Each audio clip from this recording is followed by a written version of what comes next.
Bonsoir. So I'm going to do some spoken word for you tonight. I hope that's what you're expecting. Yeah. And how this is going to work is, it's going to be me, then there's going to be a break where you can buy a drink, go outside, have a smoke, have a relax, and then Piers is going to come back and he's going to do some beautiful music for you, which I know I'm excited by. And then after Piers' set, me and Piers are going to do a couple of songs together, and we may do some improvisation. And yeah, I know. But the deal is, if we do the improvisation, in order for it to be truly improvisational, you have to be part of it. So would you do that? Will you help us if we do something improvised? Yeah, excellent. Okay, brilliant. Okay, so I'm going to start my set, and before I do, I think I should maybe tell you a little bit about myself. Okay, just so because you don't know who I am. Like, who is this person? Piers knows her. Who is she? So my name is Francesca. Actually, I have two names. I have an English name and a Chinese name, and my English name is Francesca, except it's an Italian name, and it means lady from France, which doesn't at all describe me, but that's my name. And my Chinese name is Mei Yi, which means beautiful and useful. Yeah, doesn't describe me either at all. So there you are. And my brother's name is Matthew, which is an ancient Hebrew name meaning gift from God. But we call him Mop, which is an old English word meaning long-handled tool for cleaning spillages from the floor. And the reason I'm talking about my brother is that it was him, Mop, who inspired me to become a performance poet. And this is why, because when he was 2 years old, he was still wearing a nappy. Do you say nappy? Yeah, you know, like diaper, nappy. And his head was quite big, slightly unstable. And the best thing about him at that time, when he was 2, he had this voice which was very deep, with a lisp and an unaccountable Yorkshire accent, which was really strange because we lived in Malaysia and we weren't. So anyway, I'm now going to perform for you the piece that he invented when he was 2 and which inspired me to become a poet. So here we go. I've got to get into character. So imagine that I'm wearing a large nappy and my head is big, okay, and I'm 2, okay, and I have a Yorkshire accent, okay. Once there was an egg, and it grew up to the sky. Black was its face, and its face all black, and it fell down to the ground with a plump, and that is the end of my egg song.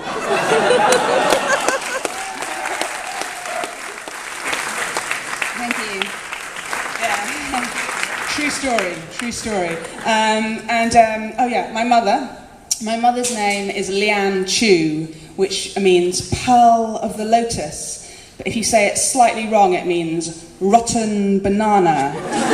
And in fact, if you say it how I just said it, it means stinky penis. I'm really sorry about that. It's just the Chinese, it's just the way it goes. And my mother was a gambler, like her mother before her, come from a long line of gambling women. My mother wasn't a very good gambler. She was the most scrutable woman you could ever hope to meet. She just did it for the drinking, smoking, violence thing. And and when I was 7 once, I remember she took me to an illegal mahjong convention at the basement of the Singapore Hilton. I went on for ages and I was really bored, and I wandered through the basements, and a kindly waiter found me and gave me a bowl of magic orange smiles.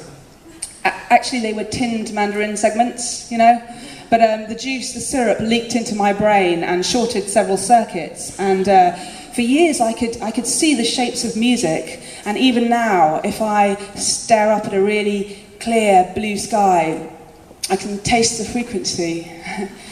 So that's me. What about you? What about you? What's your name? Samuel. Welcome, Samuel.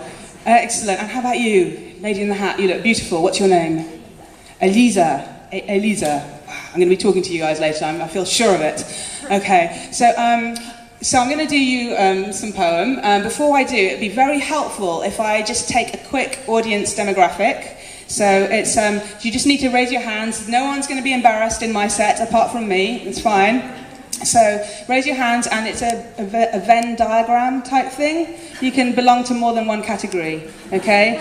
Now please vote. By raising your hands. You don't have to vote, you know, it's your democratic right not to vote. People have died, don't worry about it. Okay, so, okay, please raise your hands if you feel yourself to be Parisian. Okay, well, all right. So maybe not very many people. Okay, maybe 15%. Okay, please raise your hands if you feel yourself to be French.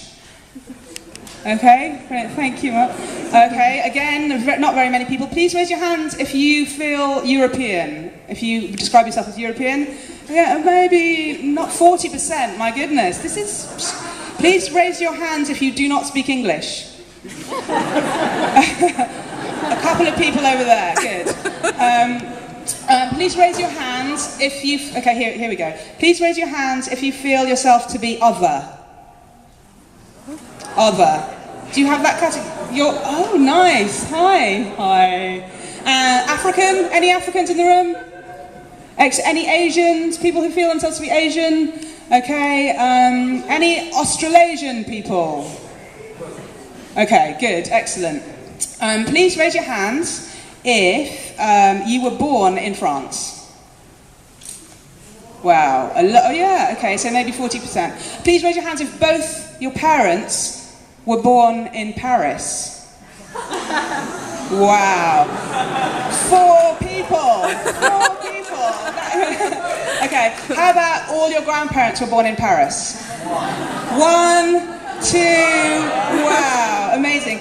It's similar to London, actually. In London, no one's from London. Okay, so please raise your hands if you speak only one language. Okay, come on, be proud, yes. I'm a total moron, I speak only one language, yes. I wasn't saying that about you guys, just myself. Please raise your hands if you speak any form of Chinese. Oh, God. Really? Huh. Okay, please raise your hands if you have ever pissed in an ocean.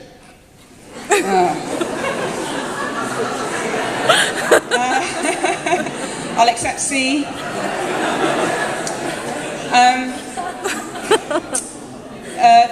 Please raise your hands if you have drunk juice out of a carton from a friend's fridge and not told them.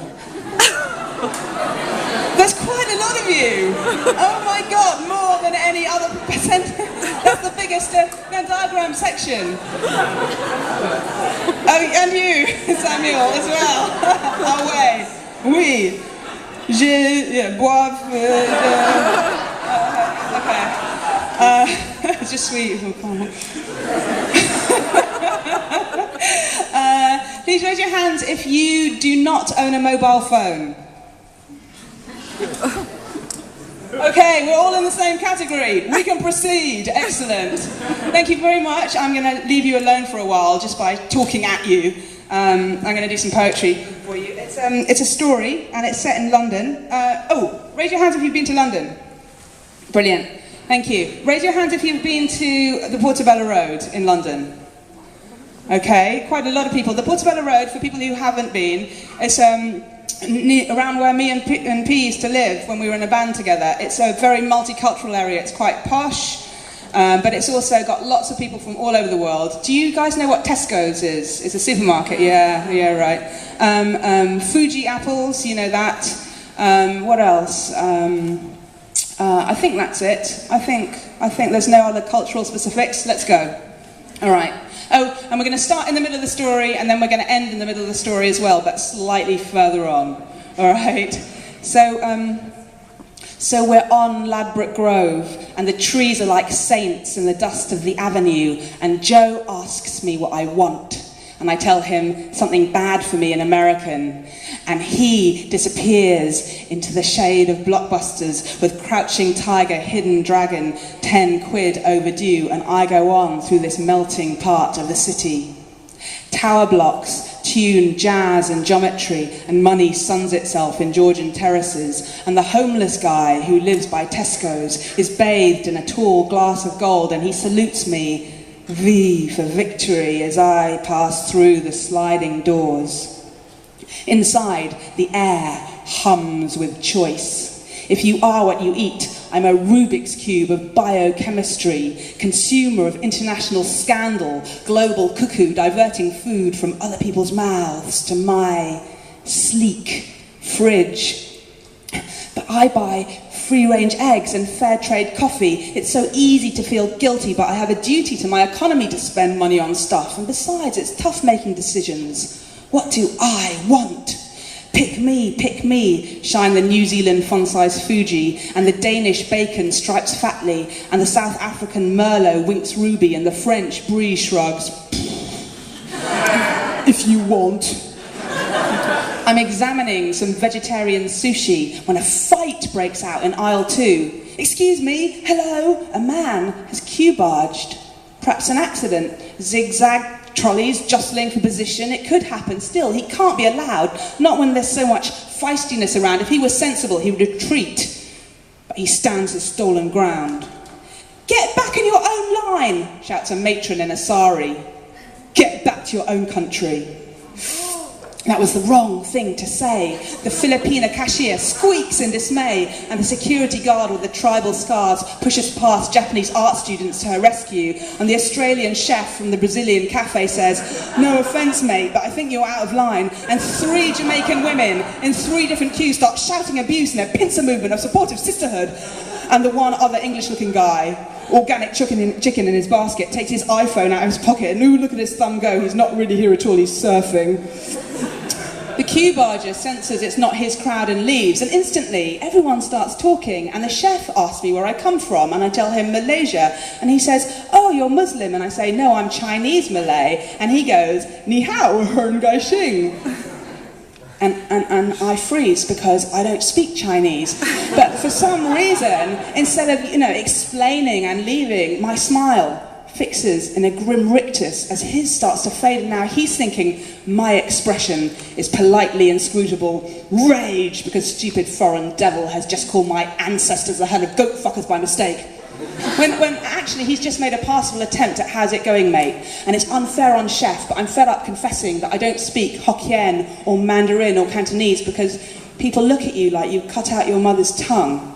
So he slopes off with his basket of emergency lemons, and I'm left by the gift section, and they sell all sorts. And there's an air plant, priced $2.99, an unprepossessing weed, all wisps and drooping suspirants, and the tag says it's rooted nowhere, it derives its nutrients from the air. So, what's the point in that? If it can't be planted, is it even a plant? No, it's a misfit. Or wouldn't it be with the other flowers? In the flower section with the heritage roses and the jade palace jasmine, instead of sat here between the bath salts and the I love mum mugs, and now I'm identifying with this weirdoid freak. If I were a plant, I'd be one of these, sucking colour from anything it can. In Britain today, it's all about your roots, your cultural identity. But there's banana, bio yogurts over there with more live culture than me. I've got to get out of this place. I'm having a negative epiphany in the dairy section of Tesco's. A double disgrace to my race, a crisis of Chineseness surrounded by cheese. I dump my empty basket and exit out onto Portobello Market straight into a walking Benetton ad. People of all colours, nations, orientations stroll in the middle of the road, turning it pedestrian. This is where I belong, in this privileged mix, this moment of ordinary democracy where everyone can be equal, everyone can feel free. This babylicious city where daily over 300 languages are spoken, each one diverse in nature as the blue whale to the black panther to the fairy penguin, but each with something in common that no other animal communication system has. A grammar that allows one person to make and another person to understand a completely new statement. Something else that no one else has ever said before. Yeah, it was really inspiring. I saw it on TV the other day. Of course, English is the one that you need to get by on. I mean, English is the money tongue. It's the currency of word is bond. It's the voice recognition system. It's the key to the citizenship question. It's whether you're witness to the greatness of Britain or some equals less than in this United Kingdom.